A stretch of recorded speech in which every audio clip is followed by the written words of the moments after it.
Good afternoon, folks. 10th of August today.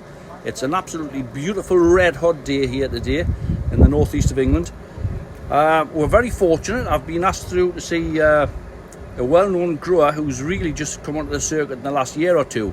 He has been growing leeks for a lot of years, but he's come through. He's done some really good showing over the last year or two and won some good shows.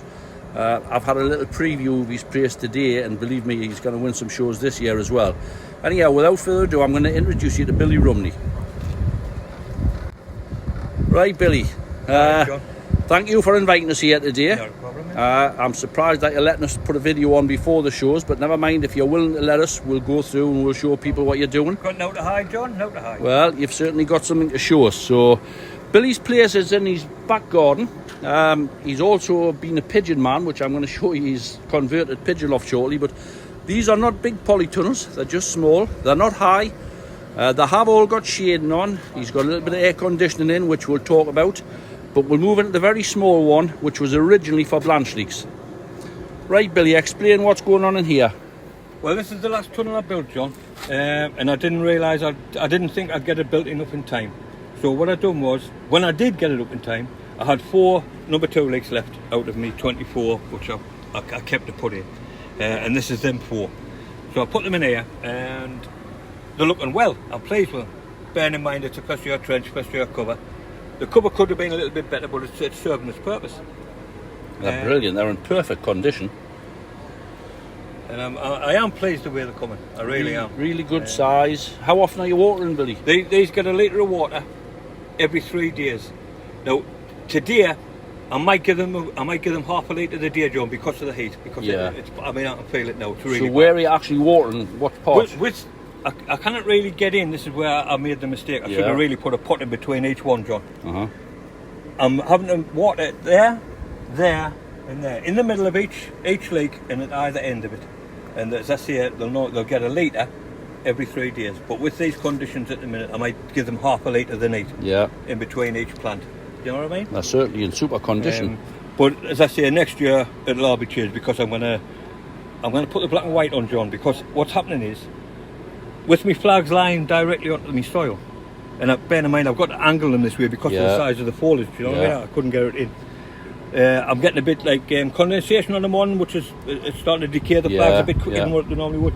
So I'm just hoping, I'm wondering if the black and white on top of this would reduce the condensation on the bottom on the underside of the flags. It does on the underside, but I've used black and white for years, and one thing I would say is where your flag touches the black and white, it does burn, mind. It does? Yes. So the only thing you could do is possibly look at raising your flags over a little, like put a wire with some pipe lagging or something on, just to support your flags up, because they will burn. But I'm just going to walk. Are these doors open all the time? No, I'll shut these on. I'll shut them on at night, but during the day when it's like this, I mean, the doors are open. Temperatures, the doors are open, just to get the air through. This has got the air con on. Yeah, it's a perfect little frame, made very well. Doors open, doors closed, so keeps it nice and clean. But Billy's been kind enough to bear one down just to show you the quality of it. There we are. Beautiful. The formation, the way the leaves are stacking up there.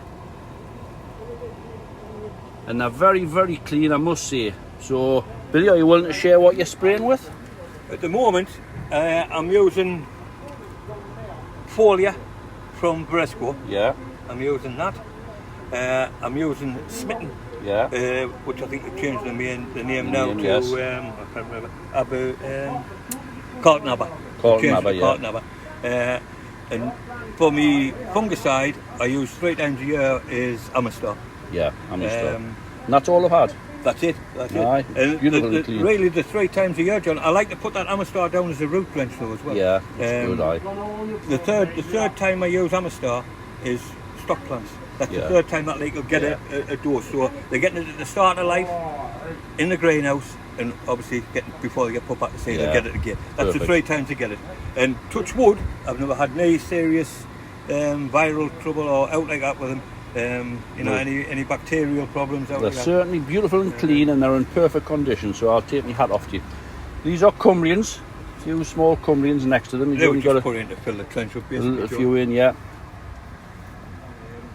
But as I say, it's this heat. It's crippling everybody. It is. I know It's it's caused problems all over with everybody. I'll tell you what I did there, and I was doing it at 6:15 this morning, wetting the floors, wetting the footpaths. The footpaths, yeah. With my hose pipe, and I just keep filling my watering cans, and I run in there with it and water in there. Just a quick look in there at these blanch leeks. Just grow in large containers. Is that in compost or is it in soil? It's in leek and onion, John. Oh, leek and onion compost, yeah. Originally, as I say, them blanch leeks would have been in there. Yeah. You know, with them ones there, because that there is a heavy onion bed. Yeah. That's what it was designed for and tested for. So what I'll do now next year is, my onions will all go in there.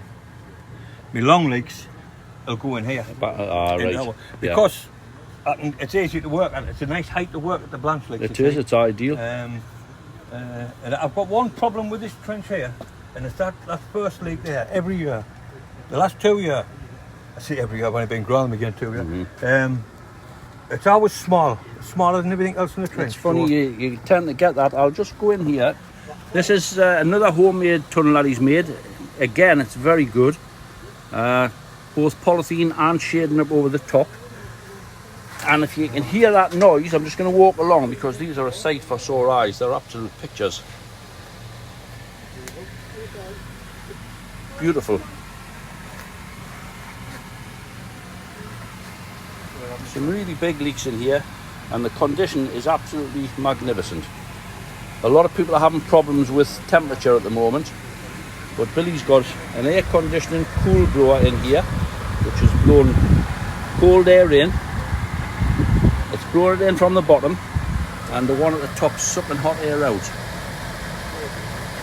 So we need to think of this, lads, or you need to think of how you can get more air into your tunnels to keep them cool. It's actually not hot in here, which is great.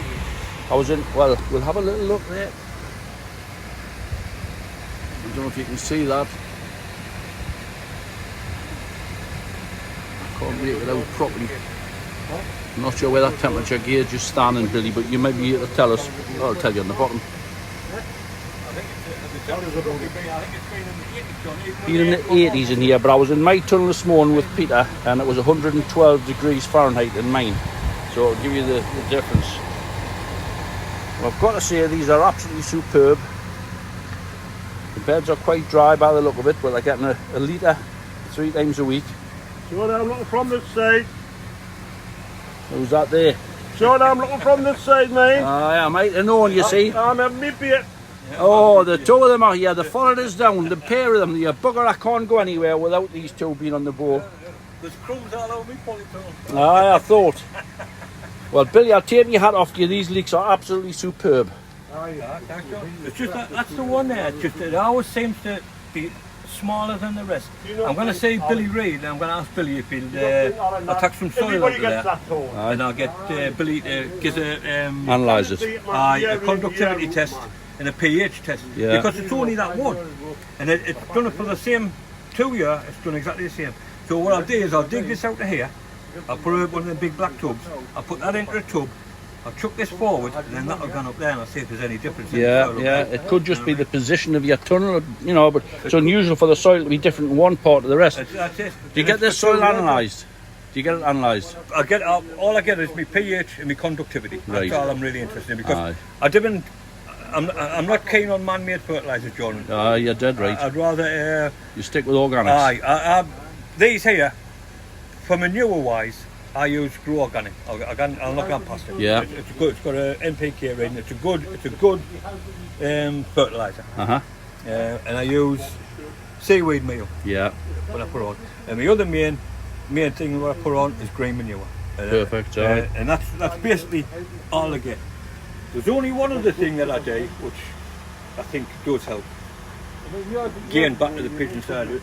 That barrel there, I don't know if you've smelt it. I could smell it where I was stood there, yes. Right, well, that barrel has got a year's worth of rotten pigeon droppings in. Pigeon droppings in.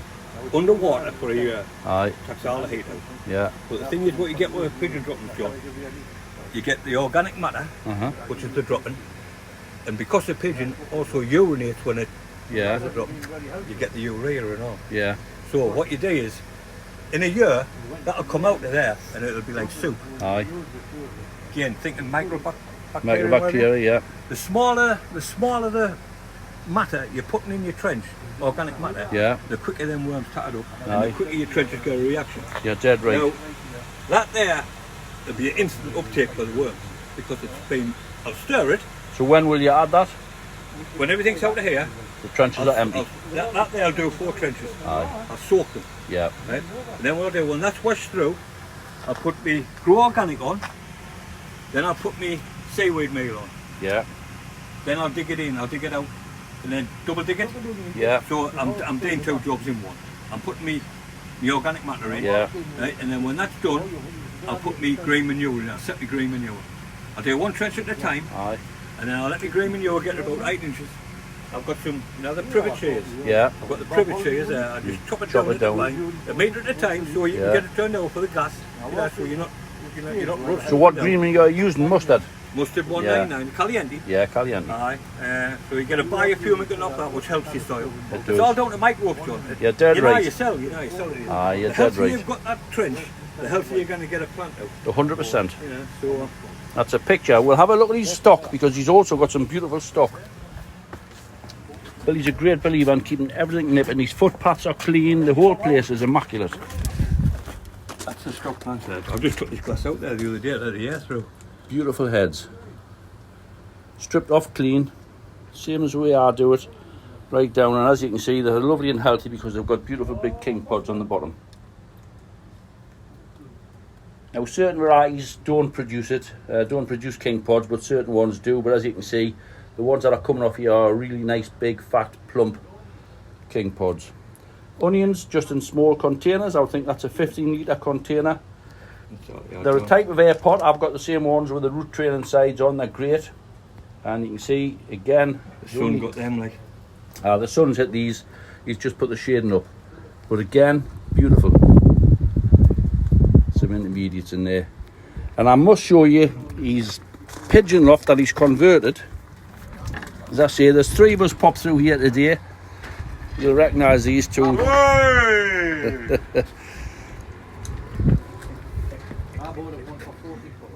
This is his man cave. Got his television there.